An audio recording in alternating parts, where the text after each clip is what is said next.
plan superficiel, épaule vue d'avant, ce qu'on appelle vue antérieure. Les plans superficiels, ce sont ceux accessibles à la palpation.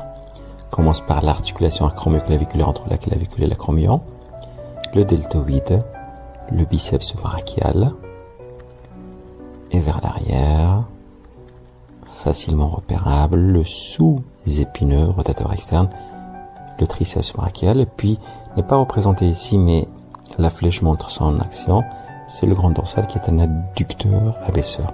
En coupe transversale, on repère facilement la tête de l'humérus qui s'articule avec la scapula.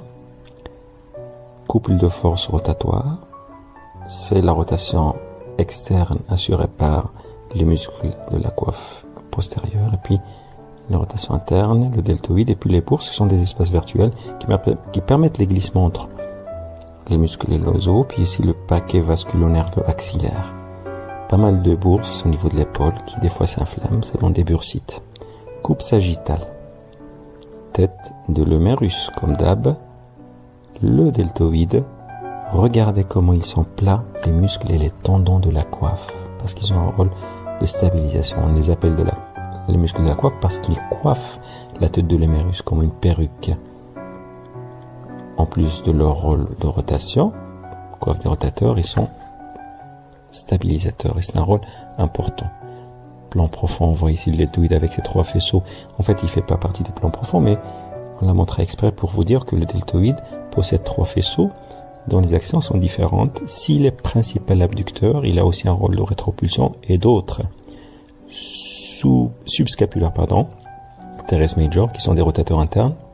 On enlève le deltoïde, on tombe sur le supraépineux, fameux muscle de la coiffe souvent lésé. Le subscapulaire, la longue portion de biceps, le seul tendon qui rentre à l'intérieur de l'articulation à travers la capsule, c'est la longue portion de biceps. Il y a beaucoup de choses à dire à propos de cette longue portion de biceps en termes de pathologie et de traitement. Mais bref, c'est pas le sujet. Les muscles de la coiffe vers l'arrière, j'ai mis SS, mais en fait c'est SE, c'est sous-épineux, teres minor, avec le sous-épineux rotateur externe, le teres major, lui, plutôt en rotateur interne avec le subscapulaire, et puis la flèche montre l'action du grand dorsal qu'on va voir tout à l'heure, et puis le triceps brachial. Alors, en réalité, les muscles du tendon de la coiffe près de l'antenne, c'est à peu près l'insertion, se confondent, ils sont pas aussi, on peut pas les séparer, ici c'est très schématique, ici on montre les flèches de l'action des muscles de la coiffe combinés, et qui est un rôle de stabilisation, je l'écris pour le rappeler. C'est très important. En fait, stabiliser quoi? Stabiliser la tête de l'humérus pour la plaquer contre la scapula. Contre la scapula, je dis bien. Alors que le deltoïde, par exemple, c'est un élévateur abducteur. Et ici, j'ai montré un petit peu les traits de la situation, si vous voulez, géographique du trapèze. Un manque de stabilisation de l'omoplate, ça donne ce qu'on appelle une dyskinésie. C'est une dyskinésie de type 1. Et ça peut engendrer ce qu'on appelle le syndrome de coincement primitif. Le trapèze et le deltoïde, 2 gros muscles.